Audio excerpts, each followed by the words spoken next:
we have a little kid's story, and it's about Taylor's Pond. And I thought it was rather appropriate for Pembroke, since Pembroke has, does anybody know how many ponds Pembroke has? Anyway, we have a lot. This is, yeah. This is, thank you.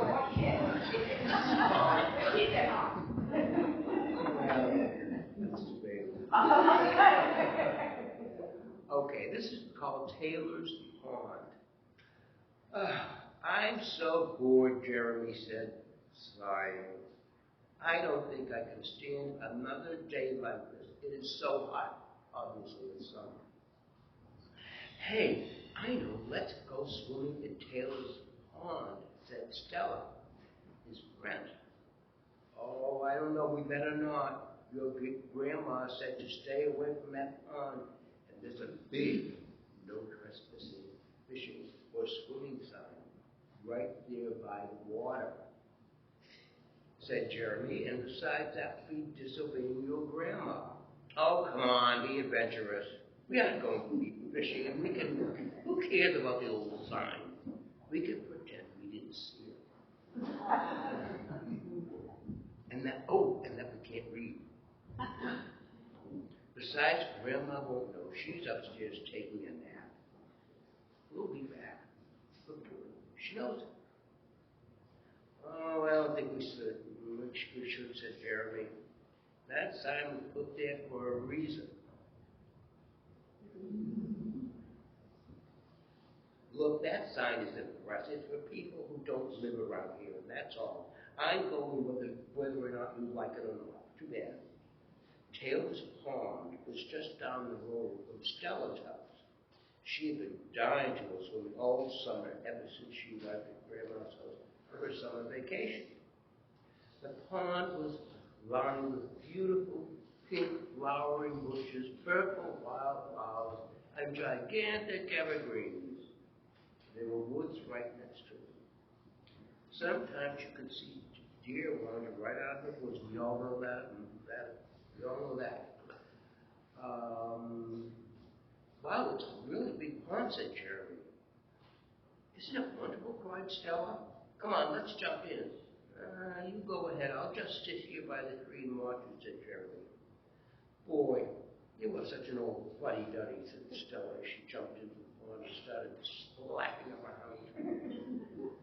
After a few minutes, she cried, hey, Jeremy, the water's great. Come on in. And Jeremy was nowhere to be found. Stella climbed out of the water and began looking around for Jeremy. Come on, Jeremy, where are you? This isn't funny.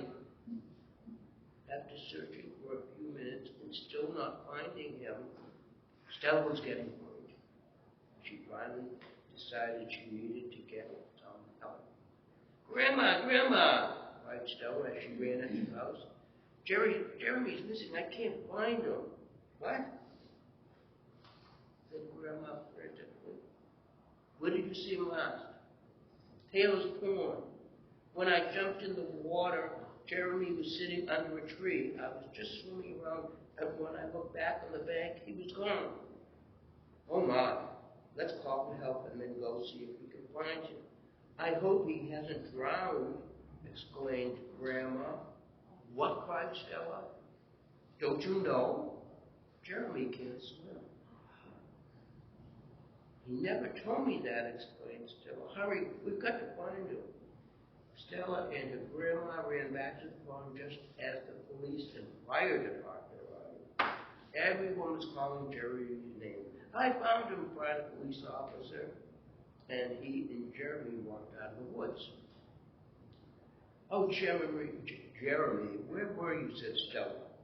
I thought something terrible had happened to you. I couldn't find you. Nah, I'm okay. I just went into the woods to explore, he said. Well, why did you tell me you were going into the woods, Stella said. I was embarrassed because I can't swim. That's why I didn't want to go swimming with you. Well, I know that now. My grandma told me. Her voice trailed off as she looked at her grandma. Stella, I think we have to have a talk, stick grandma. There's a reason I told her to stay away from Taylor's Pond. Even if Jeremy could swim, something terrible could have happened to either one of you.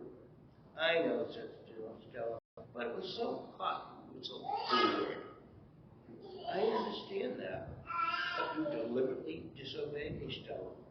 There are rules for children and grandchildren. They are there for your safety and the safety of others. How would you have felt if something happened to Jeremy? It would be terrible. There are rules in life we must follow. We may not understand them or even think they are for us. Luckily, nothing happened to you or Jeremy at this time. But you might be not so lucky the next time. I think we need to go home so you can think about what you have done. I heard that before.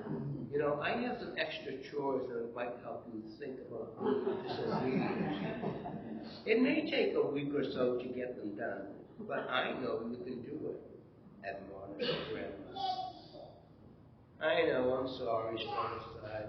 I won't ever disobey you again, Grandma. And now we go to the little snippet in the Bible, little reading. Ephesians 6:1-3 says, children, obey your parents in the Lord, for this is right. Honor thy mother and father, which is the first commandment with promise, that it may be well with thee, and thou mayest live long on earth. May the Lord bless you.